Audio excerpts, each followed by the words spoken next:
beragama di era disrupsi 4.0 yang akan dipandu oleh yang terhormat Bapak Dr. Haji Didik Fajrul MSI.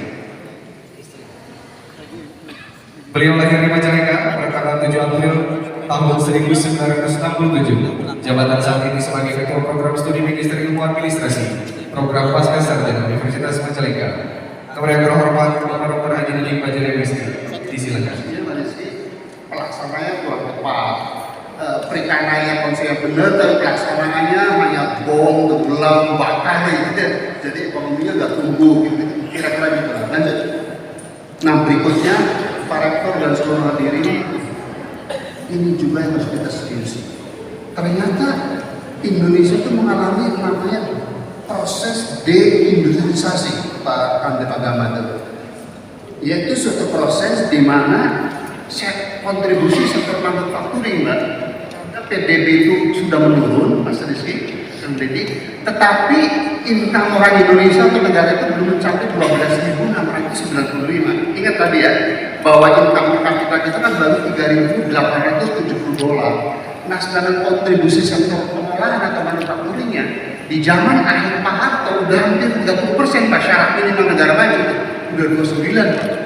Karena reformasi kita tuh menurut genderang irama si kapitalis dan orang musuh-musuh Indonesia, Pak Amin Rais, Gus Dur drastis, Pak, semua diubah gitu ya. Jadi nggak ada stability, nggak ada kepastian hukum, iya kan kalau zaman Orde Baru itu punya Pak Sumitro, biasanya Pak Harto mengatakan bahwa tingkat korupsi itu 30%, kalau sekarang menurut ICW 60%. Itu yang membuat industri pangkal bandara yang untuk usaha tekstil sekarang nggak ada lagi. Bahkan kalau Pak Dedi dari sini ke Batam, sekarang 42 pabrik masih udah pindah ke Vietnam, ke Myanmar. Makanya dilihat dari ini bahwa kontribusi sektor manufakturing atau sektor sekunder itu sekarang yang 19%. Ibu waktu dan kedua ya. Lanjut.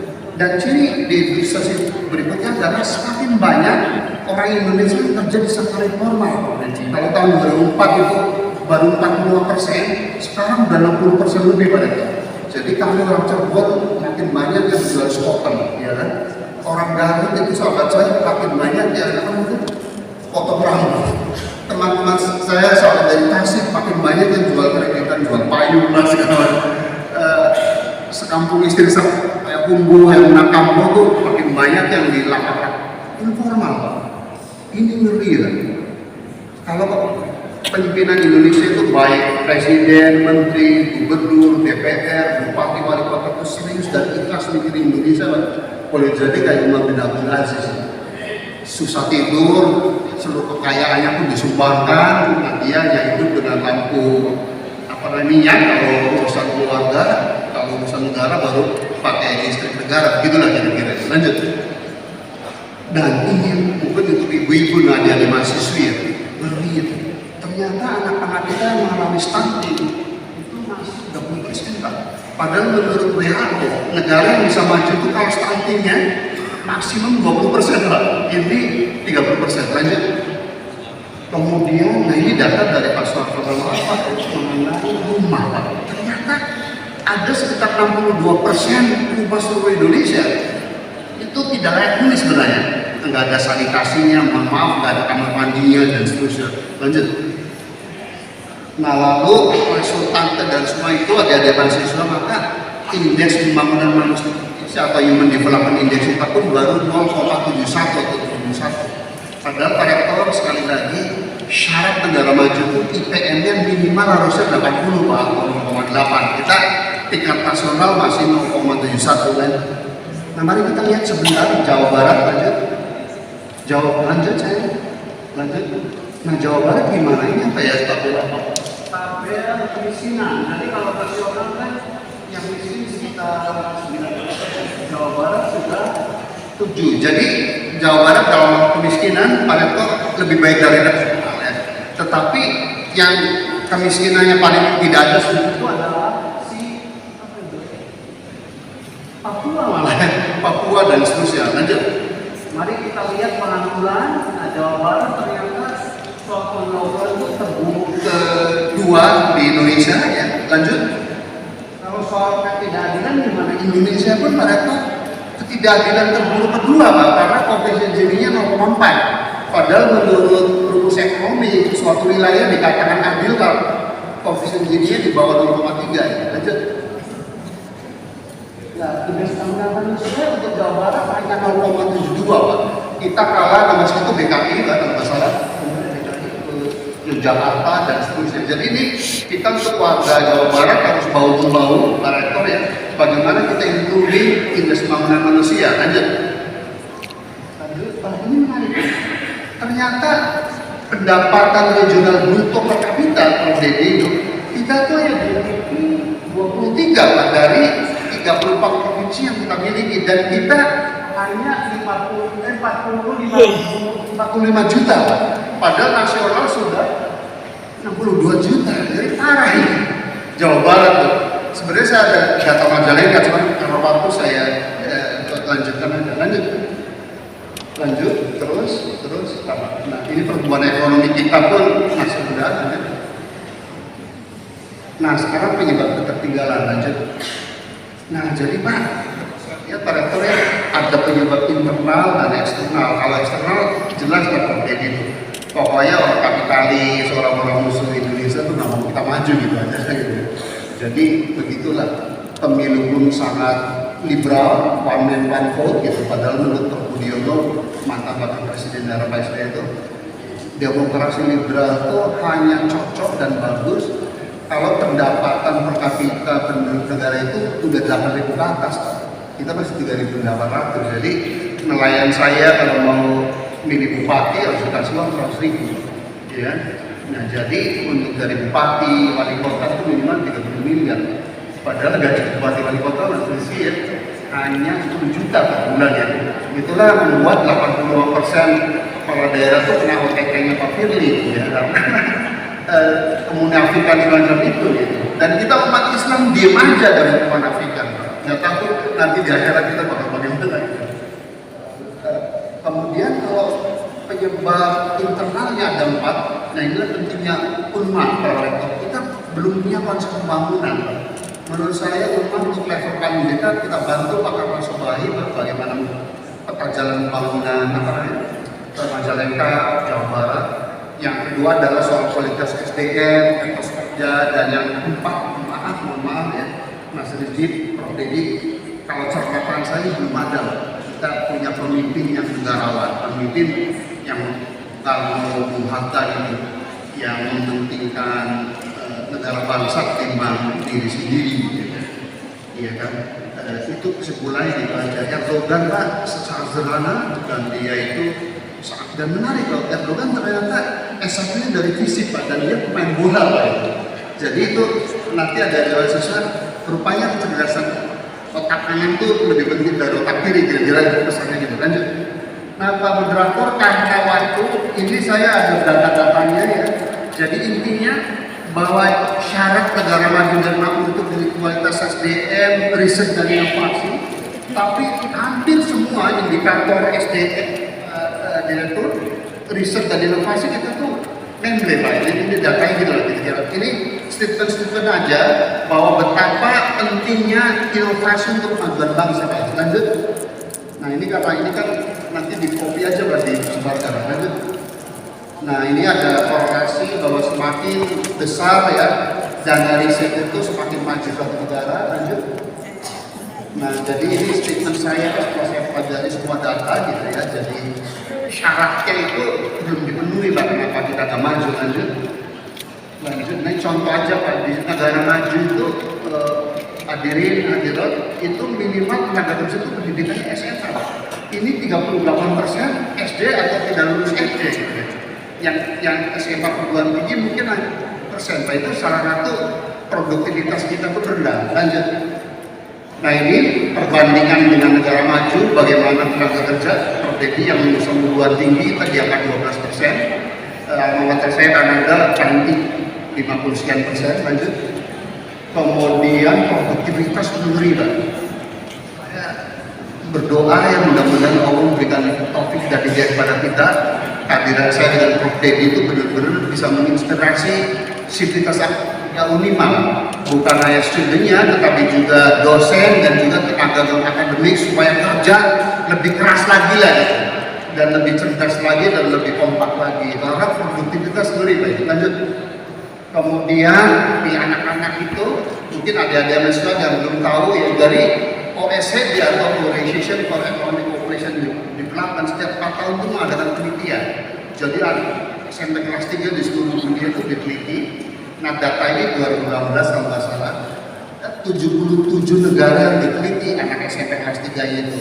Yang diuji itu kemampuan matematik, kemampuan sains atau IPA, dan kemampuan literasi membaca. Ternyata Indonesia itu Prof Denny, dari 77 negara yang diteliti, kita tuh hanya di ranking berapa? Oh sorry, ini literasi. Yang sisa malah tadi, Jakarta tadi. Jadi kita tuh di ranking 31 Pak, ya. Yang juara satunya tuh mulai dari apa? Negara-negara maju lah gitu ya. Lanjut. Nah lalu literasi kita pun, ini kayak kita nih, para pendidik, ternyata kita negara terburuk kedua yang menang dari Botswana. Ya kan, menurut UNESCO, rata-rata mahasiswa Indonesia itu membacanya 1,5 jam per hari. Di negara maju, Amerika, Kanada, Australia, Europe, dan Jepang, China itu 8 jam. Jadi bagaimana kita kompetisi Mas Rizky ya? Kita udah startnya ini, kemudian speednya di sana 8 jam per hari, kita 1,5 jam Pak. Dan itu pun buat saya menggoyangkan hati saya Pak. Karena apa? Hampir 90% orang Indonesia muslim Pak. Dan bukan ayat pertama yang turun di muka bumi itu berupa perintah membaca. Dan kita tahu semua bahwa kekuasaan teknologi itu dari membaca. Dan kita jadi paling malas gitu. Bahkan yang kolonial ini kita harus bermuasabah kali ya. Something wrong dengan cara-cara kita tuh mengajar agama kita. Nggak ada tuh, bukan nggak ada. Hampir tidak ada tuh nilai-nilai positif dari Islam yang datang langsung dari Tuhan yang menciptakan kita. Kalau kapitalisme kan yang menciptakan itu sebangsa Adam Smith, David Ricardo, komunisme kan yang seorang orang Indonesia 20% Pak. Kan ngeri Pak, karena itu negara kaya-kaya tapi nggak berkah Pak. Kita masih lower middle. Lanjut. Nah ini nanti kita lanjut. Lalu apa lagi ini? Entrepreneur ini menarik Pak. Ada orang Profesor David Wicklen dari Essex University. Beliau melakukan penelitian 5 tahun Prof Denny. Ternyata beliau menemukan salah satu faktor yang menentukan kemajuan dalam kemampuan negara kan banyaknya atau jumlah entrepreneur Pak. Entrepreneur itu apa bahasa kita ya? Wirausahawan. Dan menurut dia itu kalau negara mau maju itu minimal jumlah entrepreneur itu 7% Prof Denny dari seluruh penduduk itu. Mari kita lihat data Indonesia. Ternyata Indonesia itu baru 31% Pak. Jadi dependensi rasio orang yang bergantung, orang Indonesia tidak produktif bergantung pada direktur terhadap orang produktif, orang yang wirausaha itu banyak sekali. Nah, maksud saya Pak ini J, anak saya 4 dokter ya, Howard itu kan mempercepat demand dari segi ya. Jadi kapitalisme meningkatkan demand. Nah, kecenderungan ketiga ada yang namanya global climate change atau perubahan global. Itu ngeri Pak. Kalau menurut para ahli ya, kalau peningkatan suhu itu lebih dari 1,5 derajat dibandingkan dengan suhu pada tahun 1700-an ya, itu teknologi apapun Prof Denny nggak bisa menanggulangi. Itulah namanya peningkatan laut, heat wave atau gelombang panas, ya, cuaca yang tidak prediksi dan seterusnya. Dan menurut penelitian di Inggris, kalau suhu bumi itu meningkat 1 derajat saja, maka produksi pangan di dunia itu akan berkurang sekitar 20%. Nah padahal demandnya kan makin meningkat, ini suplainya makin menurun. It's basic economy. Kalau demand meningkat, suplai menurun, pasti harga naik dan terjadi stagnasi atau kelangkaan karena gitu kan. Nah kemudian sekarang ditambah dengan geopolitik yang terus memanas karena semua berpikir kapitalis. Ya Cina, saya tim nasional di bidang laut Cina Selatan ngeri banget. Waktu saya mendampingi in 5 minutes ya. Nah itu apa namanya Cina ini bertambah terus Pak, dengan tumbuh 1,4 miliar, ingin tumbuh, ingin besar ya, sehingga dia kecenderungannya ingin ekspansionis gitu lagi. Nah terus karena waktu kita di bab terakhir aja, Pak Rektor, style saya gitu kalau ada statement ada data penunjang kayak tadi saya bilang semakin memanas suhu bumi, produksi pangan turun ya, ada datanya karena waktu ya, maka datanya nggak saya uraikan terus aja sampai kita bab terakhir. Terus ini dengan Cina dan Amerika begini kita jadi kayak di antara dua gajah yang berperang lanjut. Terus ini saya kira soal revolusi industri ya, lanjut. Terus nah oke. Nah ini pun banyak ya, tapi intinya bukan ada Mas susah dengan industri 4.0 itu sudah tahu bahwa ada winner dan ada loser, ada orang yang dirugikan, ada orang yang diuntungkan. Tapi secara agregatif ternyata menurut kalkulasi hampir semua lembaga di dunia dengan industri 4.0 itu tenaga kerja yang diciptakan bakal lebih besar daripada yang hilang itu. Cuman tantangannya adalah bagaimana kita menguasai teknologi digital gitu aja, berarti itu inti dari sekitar 20 halaman di bab ini. Lanjut ke halaman terakhir di peta jalan itu. Saya terus semangat ke 120 halaman itu, harusnya 30 halaman itu. Terus aja. Terus.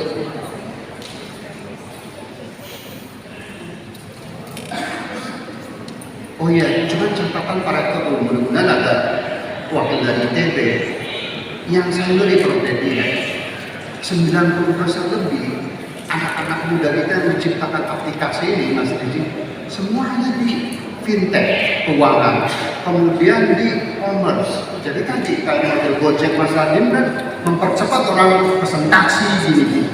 Kemudian anak saya itu menciptakan halodoc gitu, pesan obat cepat. Tapi hanya 10% Pak. Seperti di lembaga maju itu aplikasi digital teknologi di bidang produksi Pak.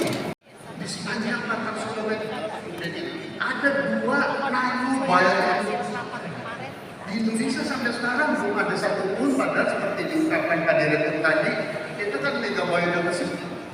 Tapi kita belum punya, dan hampir belum ada satu perguruan tinggi di Indonesia termasuk ITB, UGM pun yang punya nano bioteknologi. Menurut saya itu itu bagus dan lebih pertimbangan. Yang kedua adalah pengembangan pabrik kita dan fakultas teknik. Sekarang kan baru prodi Pak. Karena ini industri 4.0 Pak, you have to. Luar biasa. Terima kasih Prof.